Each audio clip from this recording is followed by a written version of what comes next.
Guys সুন্দর রূপটা কিন্তু লাগছে মাইল গাড়িতে হাত দিচ্ছেন কেন? সরি সরি সরি পিছে যান, সরে যান। গাড়িটা কিন্তু খুব সুন্দর। সেরকম একটা গাড়িতে যদি উঠতে পারতাম তাহলে স্বপ্নটা পূরণ হতো। স্বপ্ন দেখতে থাকেন। গাড়িটা আপনাদের না? বয়ফ্রেন্ডের। ফ্রেন্ডকে একটু একবার অনুরোধ করবেন যে আমরা যদি শুধু একবার উঠে দিত খুব খুশি হইতাম। একবার। কি বল? এই আপনার কি মাথায় সমস্যা? আপনি এই গাড়িতে উঠলে আমার বয়ফ্রেন্ডের গাড়ির স্পিড হয়ে যাবে, বুঝতে পারছি। ঠিক আছে।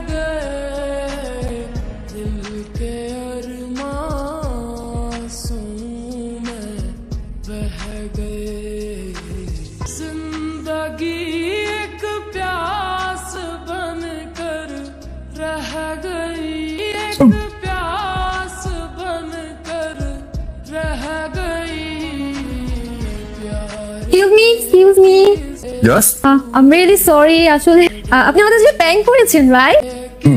I'm really sorry. আমি আসলে কারটা যে আপনার না বুঝে কত কিছু বলে ফেলেছি। I'm so sorry. It's okay. It's okay. আপনার নাম্বারটা একটু দেওয়া যাবে প্লিজ? Sorry? যদি আপনার নাম্বারটা একটু দিতেন। No, I'm sorry. আমি আসলে বোল্ডিগারদেরকে আমার নাম্বার দেই না।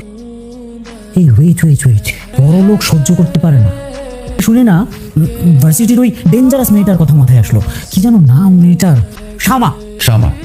মামা ও ভার্সিটির অ্যান্টি রিচ কুইন। হ্যাঁ, ফুটানি মারা কাউকে ও সহ্যই করতে পারতো না। আর ভার্সিটিতে কেউ যদি দামি গাড়ি নিয়ে আসতো, ও এমন একটা ভাব করতো যেন ওর পকেটের টাকা চুরি করে ছেলেটা গাড়ি কিনছে। আর তাছাড়া বড় লোকদের তো সহ্যই করতে পারে না। ওর ধারণা বড় লোকরা হচ্ছে চোর, নয়তো বাটপার, বদমাশ।